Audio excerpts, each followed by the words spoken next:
Quand on commence une visite qu'on peut faire du nord au sud en Israël et de l'est à l'ouest, moi j'ai mes quartiers si vous préférez. Ça commence ici avec le tombeau de Rachel, ce qu'on va faire aujourd'hui. Alors pourquoi Rachel? D'abord parce que Rachel, elle est considérée comme la mère d'Israël. Je crois qu'il n'y a pas besoin de rentrer dans des considérations de basse psychologie pour essayer d'expliquer ce que la mère veut dire. La mère, c'est par rapport au père. Si le père est le droit et le devoir, alors la mère, elle est l'amour, l'affection, la condescendance, etc. Le pôle féminin est ce qui reçoit, le pôle masculin est ce qui donne. Yaakov, lorsqu'il est exilé par sa mère dans le territoire de Haram, chez Lavan, où il va trouver ses premières épouses, dont je vous parlerai cet après-midi, ce sont elles qui mènent véritablement la danse de l'histoire. Là, je vous fais aborder un sujet qui peut être un sujet de grande discussion en Israël, puisque c'est l'une de mes thèses de philosophie biblique, que la femme est le fil d'Ariane tout au long du Tanakh, de Bereshit, de la Genèse, jusqu'à la fin, c'est-à-dire jusqu'à Esther. C'est mon opinion, c'est la thèse que je développe, et j'apporte bien évidemment un certain nombre d'éléments qui vont appuyer, soutenir cette thèse-là. La première est que si nous, les hommes, avons voulu décider et affirmer que nous étions le sexe fort, il n'y a pas d'affirmation, d'effet affirmatif qui ne soit conséquent d'une cause. La cause, c'est peut-être que nous ne nous sentions pas justement à la hauteur des événements auxquels nous allions être confrontés. Et donc vous verrez le dialogue entre Abraham et Sarah, par exemple. Le même dialogue qui commence entre Adam et Ève, et où Ève a un rôle prépondérant. Et concernant les Hébreux, alors c'est la femme d'Abraham, c'est la femme d'Israël, celle qui dit à Yaakov, va-t'en. Et quand Yaakov doit quitter Lavan, c'est Rachel et Léa qui lui disent nous on n'a plus rien à faire chez notre père, nous n'attendrons rien de notre père, et si tu dois partir, eh bien voilà, il est grand temps que nous nous mettions en marche. Mais ce sont elles qui mettent en marche. Dans la relation à Yaakov, l'amour qu'il va ressentir pour Rachel, qui est un des cours que je donne sur la différenciation entre l'amour romantique et l'amour construit. Je vous en parlerai cet après-midi, en quelques mots, parce que sinon c'est une bibliothèque, il faudrait qu'on s'assoie. Mais elle reste quelque chose. Moi j'ai un prophète qui m'émeut énormément, Jérémie. Je vais l'enseigner cette année en deuxième semestre à Gush Etzion, où on va passer tout à l'heure. Mais chez les femmes, j'ai une personnalité, c'est elle. Elle m'émeut, je ne peux pas rester de glace devant le personnage. La route que vous voyez ici, qui est devenue un véritable carnaval géopolitique, géostratégique, et où, bien heureusement, l'historiographie est en train de graver dans la mémoire des hommes cette espèce de carnaval auquel nous assistons. Car jusqu'en 1992, il y avait une route, il y avait des champs d'oliviers, et en plein milieu, le tombeau de Rachel, qui avait été restauré par Lord Moses Montefiore à la fin du 19e siècle. Point barre. Et l'on passait devant elle, comme l'on passera le 8 juin 1967. Parce que, justement, je les aime les deux, et les deux, je les ai retrouvés dans un même livre. Le livre de Jérémie qui vient parler de Rachel. C'est d'ailleurs la pierre qui est à l'intérieur du tombeau où est gravé le verset de Jérémie qui vient et qui dit, l'histoire peut-être vous la connaissez, ils ont quitté Aram et sont rentrés en Canaan. Elle a donné naissance à Yosef, mais elle est de nouveau enceinte et elle va donner naissance à Binyamin. Au moment où elle donne naissance à Binyamin, elle meurt. Et elle se meurt ici. Et ce n'est pas rien je veux que vous compreniez le sens que je veux donner aux choses. Ce n'est pas rien de mourir en chemin. Mourir en chemin, ça veut dire que je n'ai pas atteint le but vers lequel j'allais. Or, Abraham, Sarah, Yitzhak, Rivka, Yaakov, Léa sont à Hebron. Ils sont arrivés au fief, au berceau de l'histoire hébraïque. Mais elles, non. Elles meurent en chemin.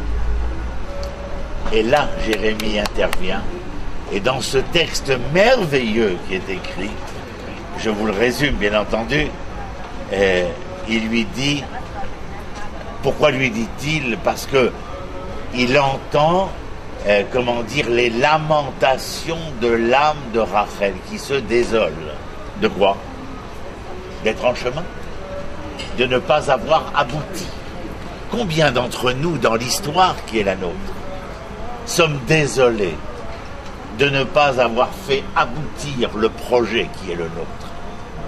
Combien d'entre nous sont déchirés d'avoir entamé, commencé quelque chose et qu'ils auraient bien voulu en voir la finalité? Alors Jérémie dit, j'entends les larmes de l'âme de Rachel, et lui répond. Et certainement, Dieu dit à Jérémie de dire ce qu'il dit, ou bien Jérémie qui se le dit à lui-même. En tout cas, la chose est clairement spécifiée et sera gravée sur la pierre du tombeau de Rachel. Retiens tes larmes. Je vais te dire pourquoi tu dois retenir tes larmes. Il est vrai que tu es morte en chemin. Il est vrai que c'est le cœur contrit que tu es parti. Il est vrai que tu n'as pas abouti, mais ce n'est pas pour rien. Retiens tes larmes, parce que toi, Rachel, tu seras le témoin du retour de tes enfants dans leurs frontières. Et quand on est enfant, au jardin d'enfants de l'État d'Israël renaissant, après le plus grand massacre qu'Israël ait vécu, nos enfants chantent Veshavu banim, Veshavu banim. Les enfants, les coulins dans leurs frontières. Tu sais pourquoi tu n'as pas abouti?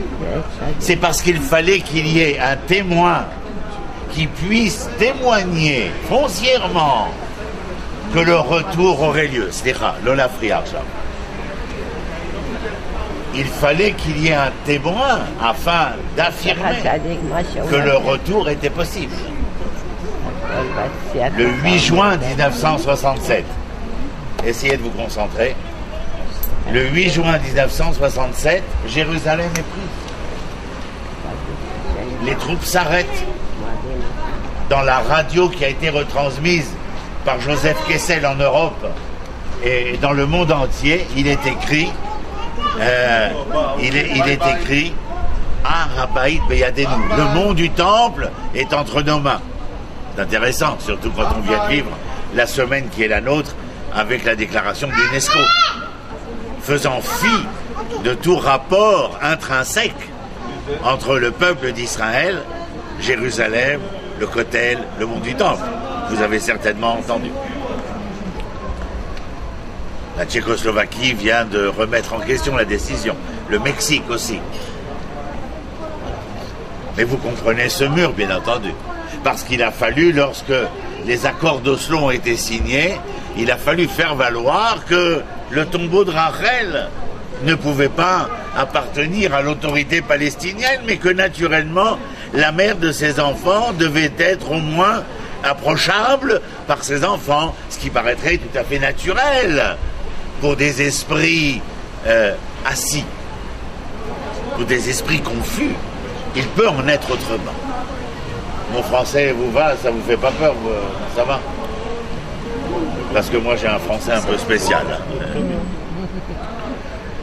Et donc, il lui dit, retiens, le 8 juin 67, lorsque les forces armées sont à l'extérieur et à l'intérieur de intramuros de Jérusalem, le général Rabin et le ministre de la Défense, Moshe Dayan, disent maintenant, il faut donner l'assaut vers le sud, c'est-à-dire Jérusalem, Bethléem, Hebron, jusqu'à Beersheba.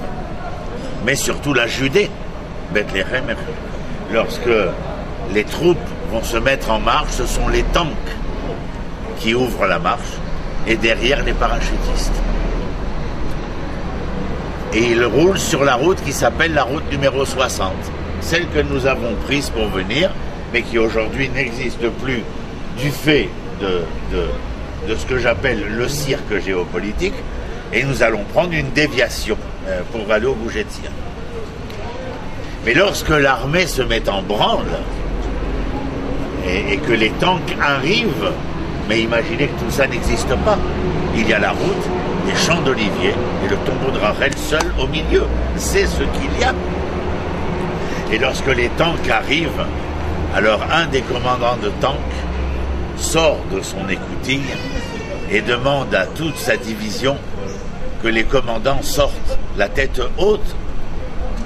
Et lorsqu'ils approchent du champ de Kever Rachel, ce commandant de tank va demander à toute la division et les parachutistes avec un de mes maîtres qui est décédé depuis, le Rav Hanan Porat, qui était député à l'Assemblée nationale israélienne également, eh bien, vont décider de quelque chose d'absolument émouvant, ébranlant. Le commandant de la division de tank va demander à tous les canonniers de soulever les canons et tous les commandants de saluer. Et eux tous, après 2000 ans, en passant ici devant, ils chantent « Retiens tes larmes, tu es le témoin du retour de tes enfants dans leurs frontières. » Vous n'êtes pas les premiers.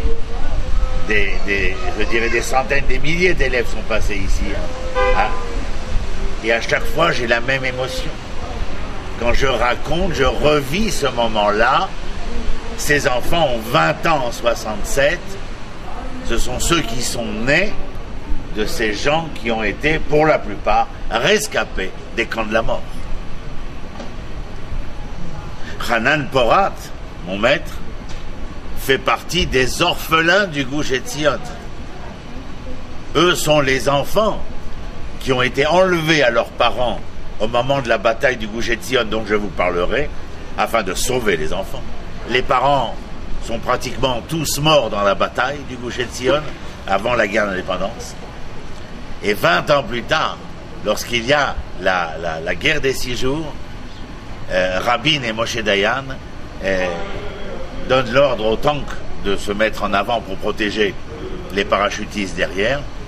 Mais parmi les parachutistes, les premiers, qui appartiennent à peu près tous à la même division de para, sont les orphelins du Gush Etzion. Et ce sont eux qui vont délivrer la terre où leurs parents sont tombés. Il y a ceux qui sont les enfants nés après la Shoah. Il y a ceux qui sont les enfants orphelins de ceux qui ont combattu pour la guerre d'indépendance. Et on est au milieu de tout ça avec des canons qui se soulèvent et des jeunes de 20 ans qui chantent « Veshavu panim likulam » et tes enfants reviennent dans leurs frontières. Voilà, être en chemin, c'est quelque chose d'absolument extraordinaire dans l'histoire de Rachel. Parce qu'il y a non seulement l'histoire que je vous ai racontée, mais l'amour de la sagesse de cette histoire, c'est-à-dire la philosophie de cette histoire. Et avant que vous ne rentriez, pour voir bien entendu ce qui est simplement une sépulture, mais c'est la raison pour laquelle je fais ça à chaque fois, parce que sinon venir rentrer et voir une sépulture, comme disait ma grand-mère, c'est rentrer une main devant, une main derrière, ressortir de la même manière. Aucun intérêt. S'il n'y a pas cet avant-propos, ce paradigme, exposé, afin de savoir vers qui vais-je et pourquoi y vais-je. Et une fois que j'y suis allé, ce qu'elle représente. Elle représente cette histoire d'Israël qui est en moi.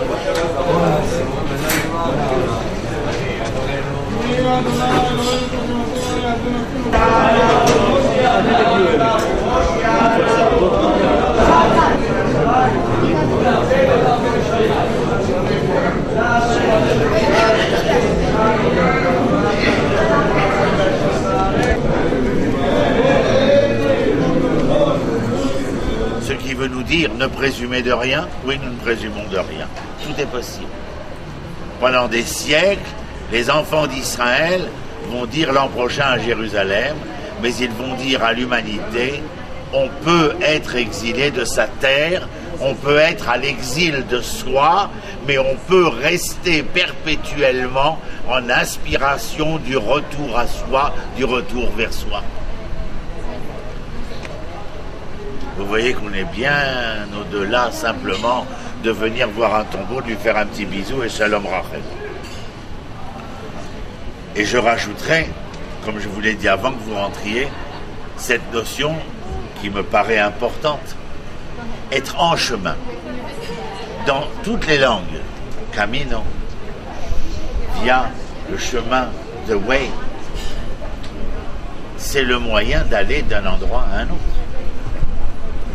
En hébreu aussi, derer, c'est le moyen d'aller d'un endroit à un autre.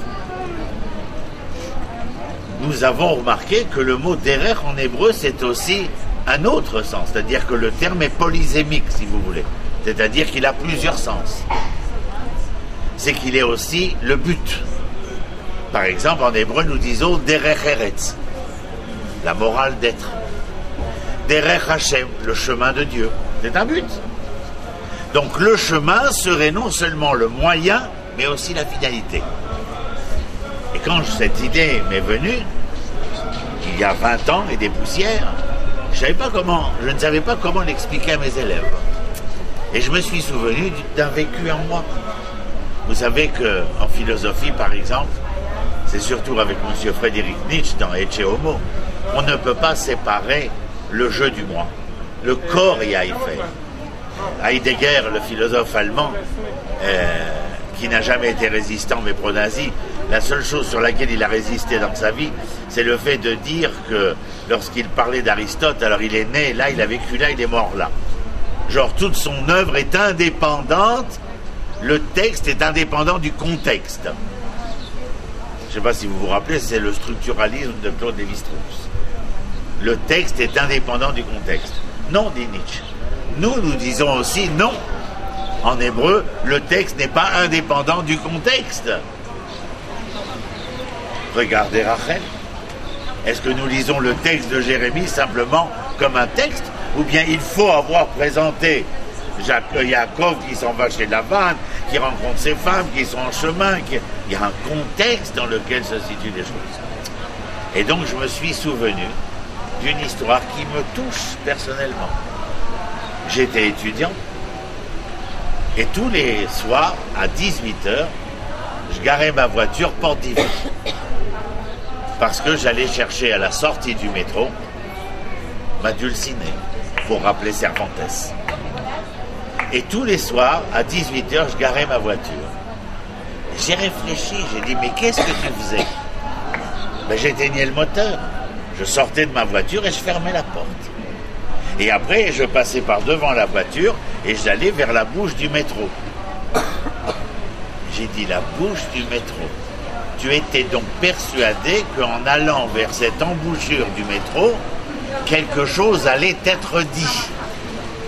Ce qui allait être dit, c'est un fait, que Dulcinée allait sortir de la bouche du métro. Oui, ne croyez pas, les romantiques n'ont pas disparu. Et non, ben oui, c'est comme ça. Alors imaginez mes étudiants quand c'est comme ça, elles commencent à pleurer, machin, enfin bref. Et donc je faisais des pas pour aller vers cette bouche du métro où Dulcinée devait sortir. Et je me suis rendu compte d'une chose. J'avais un but, aller à la bouche du métro. Chacun des pas qui me menait vers la bouche du métro était le moyen, le chemin, n'est-ce pas? Mais j'ai remarqué quelque chose. Que dans chacun de mes pas, il y avait un tant soit peu du rêve de la finalité qui allait survenir. Et ce qui me faisait avancer d'un autre pas à chaque fois, c'est qu'à chaque fois j'avais conscience que dans le pas qui venait d'avoir lieu, il y avait quelque chose de l'amour que j'allais rencontrer. Voilà le chemin de Rachel. Le chemin que nous avons parcouru pendant 2000 ans. 2000 ans d'exil. À la fin de la Haggadah, de ce récit que nous récitons à Pâques, Il y a un cantique qui a été écrit, je ne sais plus quel siècle, où il dit « Dayenu, cela nous suffit. Si tu nous avais emmenés de tel endroit à tel endroit, fais un pas, cela nous aurait suffi. » J'ai dit « C'est incroyable. Ça vient confirmer la théorie du chemin. » Ma finalité, c'était l'amour à rencontrer. Mais chacun des pas qui me menait vers l'amour était en lui-même un pas d'amour. Sinon, il n'y aurait pas eu un autre pas. Donc il n'y a pas là de fatalisme, il n'y a pas là de pessimisme. Au contraire, il y a quelque chose de vitaliste, quelque chose de dynamique. Et je dis que Rachel, en mourant ici, en chemin, elle nous montre qu'il y aura une finalité, mais elle nous montre aussi que pour arriver à cette finalité, sur le chemin qui nous mène vers le chemin de la finalité, il faudra être capable, à chacun des pas qui seront les nôtres, de ressentir en son âme et conscience quelque chose de ce moment des retrouvailles. Voilà. Tout le monde est là? C'est Cora? À vous. La route des patriarches. La route numéro 60, avant qu'elle soit celle que je vous ai montrée près de Bethléem, avant qu'elle devienne la déviation conséquente des accords d'Oslo en 92, la route 60 originelle est cette route de terre qui, si vous la suivez vers le sud, vous emmène vers Beersheba, et si vous la suivez vers le nord, elle vous emmène vers le Golan, vers la route Galilée.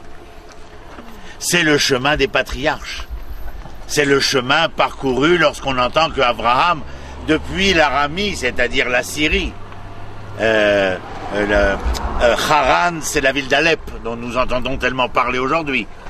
C'est à Haran qu'Abraham entend l'Echlecha. Va, abandonne tout et mets-toi en marche vers le pays que je t'indiquerai.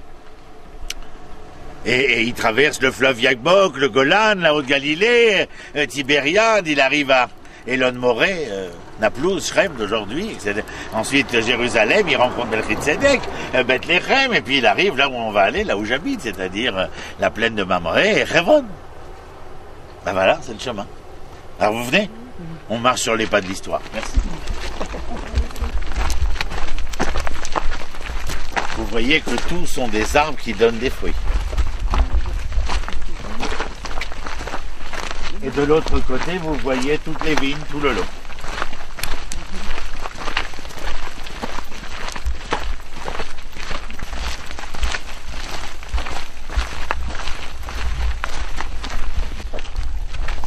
Voilà, on va s'arrêter là. On a un peu comme ça une vue. Ce que vous voyez là-bas, c'est le village de Neve Daniel, donc on est passé devant. Vous voyez le village de Elazar. Vous voyez Efrat de l'autre côté. Vous voyez le kibbutz Rosh Tzurim ici. Et puis vous voyez ce terrain. Et alors, lorsque je vois ce terrain, je ne peux m'empêcher à relire Voyage en Terre Sainte de M. Chateaubriand ou de M. de Lamartine et de voir la description de la désolation de cette terre où il décrit l'abbé Beauvais comme Lamartine, cette terre qui était la terre où coule le lait et le miel et qui paraissait tellement déserte, tellement désertifiée. Eretz Shomema en hébreu, conséquent bien entendu de l'exil des enfants d'Israël. Et il resta gravé dans la mémoire d'Israël que le retour était donc possible. Et dans un traité du Talmud, deux sages se rencontrent et l'un demande à l'autre « Mais quand viendra-t-il » Bien entendu, on parle du Messie.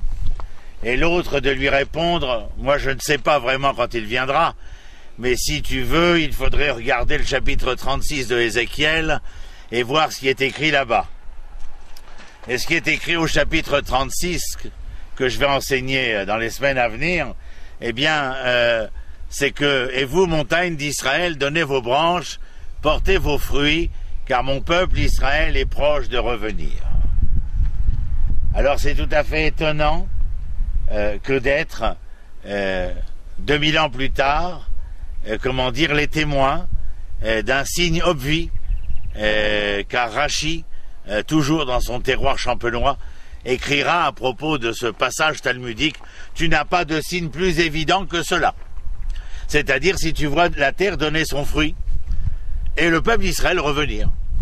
Je raconte toujours une histoire à mes étudiants. J'ai pris Albert, Bébert et Mardoché qui venaient du Maroc. Ils travaillent en février 1951 au port de Haïfa. Ils ont chargé des caisses des premiers agrumes d'Israël qui vont inonder le marché européen en 1951, car c'est la première fois que la petite étiquette jaune et verte apparaît où il y a marqué Jaffa dessus. Ce sont les oranges et les pamplemousses.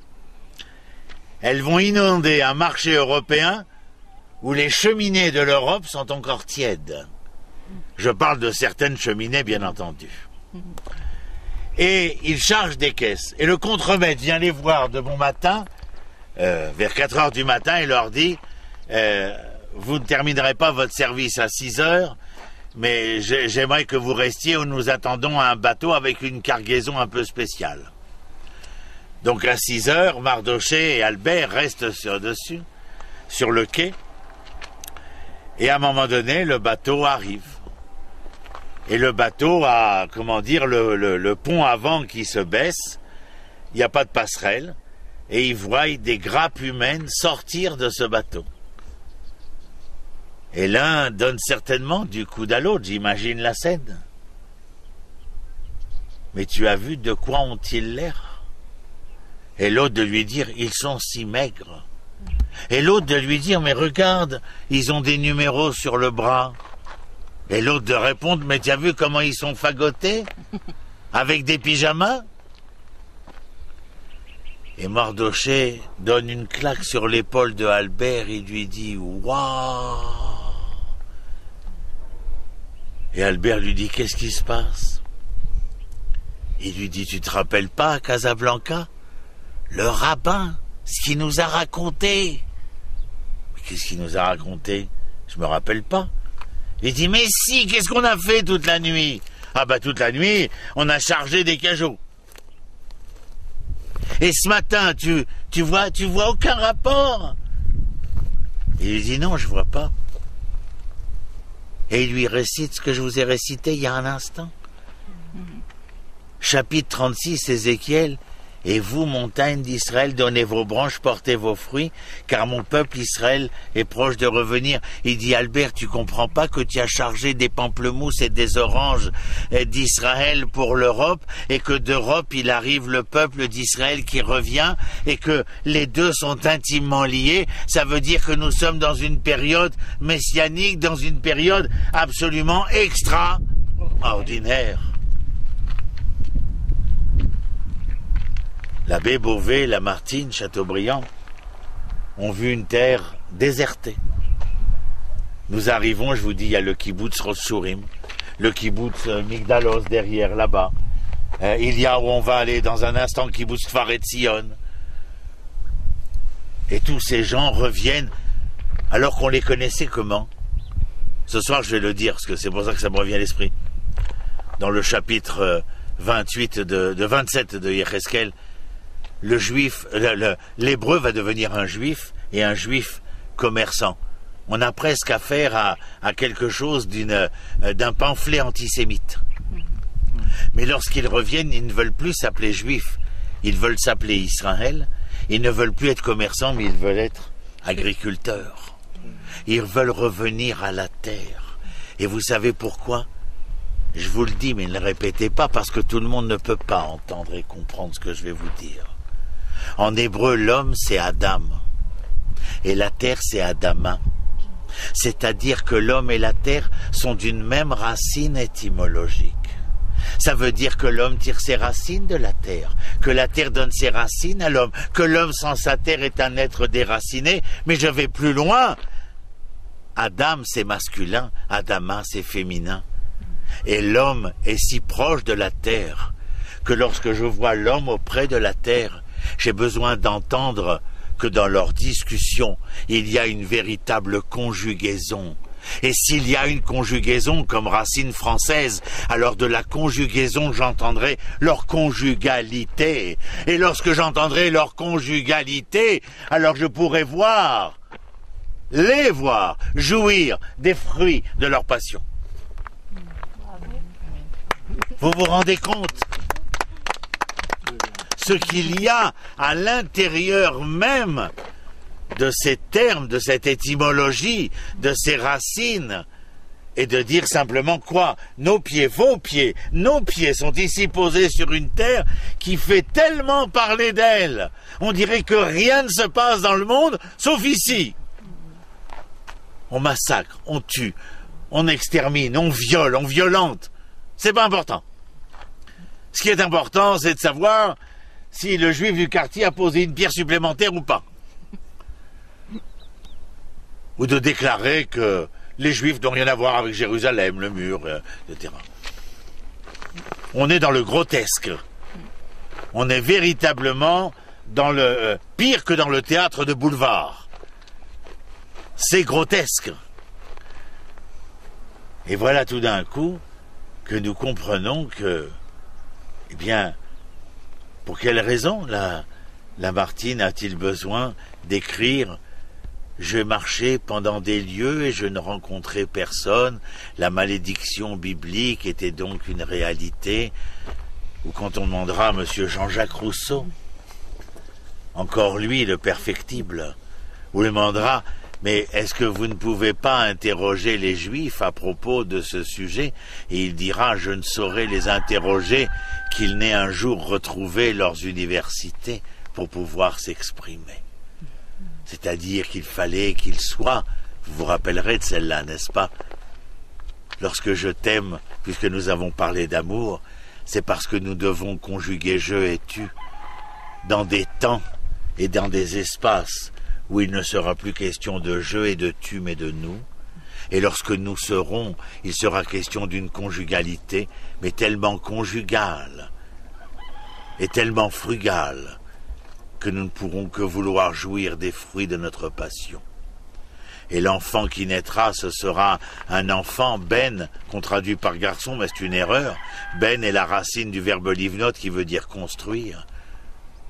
Tous les matins dans la prière, les Juifs disent « Ne lis pas à tes enfants, mais lis ce qui te construisent, car c'est un éternel recommencement. » Nous nous conjuguons pour cette conjugalité, pour cette passion, pour les fruits de cette passion amoureuse, afin d'assurer et d'assumer la pérennité, non pas de notre avenir, mais de notre devenir.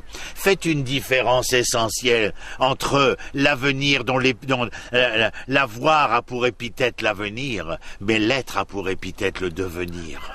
Et quand mon professeur de français en première se demandait ce que j'allais devenir, je lui ai répondu en terminale, parce que j'ai eu le même, je lui ai dit « Monsieur, vous êtes continuellement obsessif quant à ce que nous allons préparer comme avenir, mais sachez que je n'ai aucun avenir, vous avez raison, car je ne serai jamais l'épithète, je ne serai jamais avenir épithète du verbe avoir. Mais par contre, monsieur, sachez que j'ai un rôle, parce que j'étais militant politique aux jeunesses communistes, et je lui ai dit, vous savez, monsieur, mon aspiration à moi est de pouvoir être et de voir qu'à travers cet être, l'épithète de mon existence sera mon devenir. » Il a dû s'asseoir, on n'a jamais plus entendu parler de lui.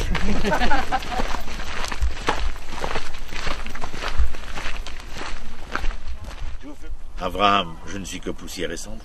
Écoutez bien. David, je suis un ver de terre et rien d'autre. Et Moshe, que sommes-nous? Qu'est-ce qu'ils ont en commun? L'humilité. L'humilité, vous savez qu'est-ce que c'est l'humilité? C'est un cours de 2-3 heures. J'ai pas le temps, j'ai que 10 secondes. Alors regardez, je suis là, j'occupe cet espace. Je vais faire un pas en arrière et l'espace où j'étais vient de se libérer.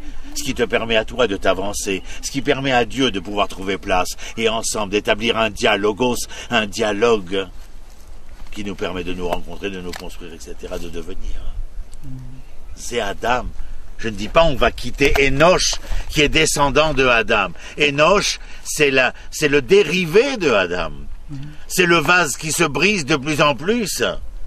Retrouver Adam, c'est retrouver cet homme capable de faire place à l'autre quand l'autre peut être l'autre humain ou l'autre divin pour établir le dialogue qui permet à cette conjugalité nouvellement créée, se nous retrouver, eh bien de donner des fruits, mais qui seront les plus harmonieux, ou les plus symphoniques si vous préférez.